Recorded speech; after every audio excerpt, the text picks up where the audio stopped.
네, 경제가 어려운 것에 대한 국민적인 불안이 점점 커가고 있고 또 현장에서 불만의 목소리가 정말 폭발하듯이 쏟아져 나오고 있는데 이 정부와 정권은 이 경제 위기에 대해서 제대로 인식하고 있지 못하다고 볼 수밖에 없는 이런 대책 이런 것들을 얘기하고 있습니다. 어제 한국은행이 2분기 실질 GDP가 1.1% 성장했다라고 발표를 했습니다. 그런데 중요한 민간 부분의 성장 기여도가 이 정권 출범 후에 세 번째로 마이너스를 기록했습니다. 자세한 통계 수치 여기서 다 말씀 안 드리겠습니다만은 뭐 곳곳에 마이너스입니다.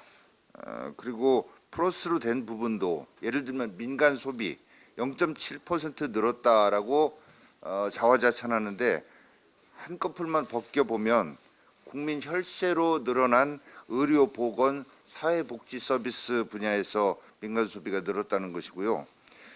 국민이 체감하는 소득 수준은 오히려 나빠졌습니다. 그런데 이렇게 국민 총소득 GDI가 감소한 것은 문재인 정권 출범 후에 벌써 5번째 감소입니다.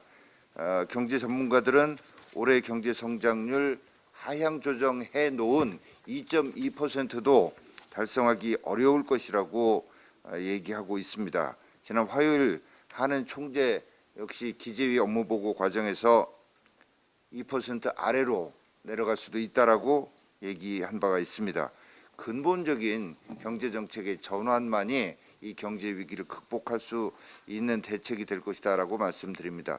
원내대표께서 말씀하셨습니다마는 어제 2019년 세법 개정안을 발표를 했는데 한마디로 뒷북 치는 이런 대책이고 언발에 오줌 누는 식의 이런 대책이라고 말씀드리지 않을 수가 없습니다.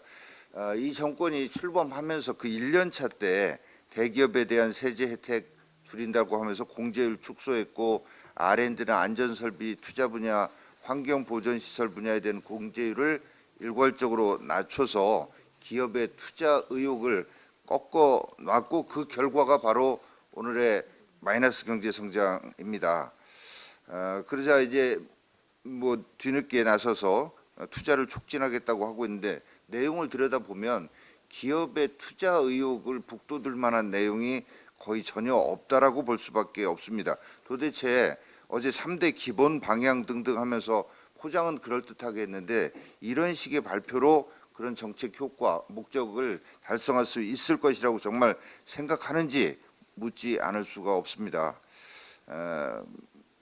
이게 세법 개정안 내용 경제 회복하겠다는 것 보면 대부분 연장 아니면 확대 이런 꼬리표가 붙어 있고 시행 시기도 대부분 6개월 아니면 1년짜리여서 진정으로 투자를 촉진하겠다고 하는 정책 의지가 전혀 보이지 않습니다.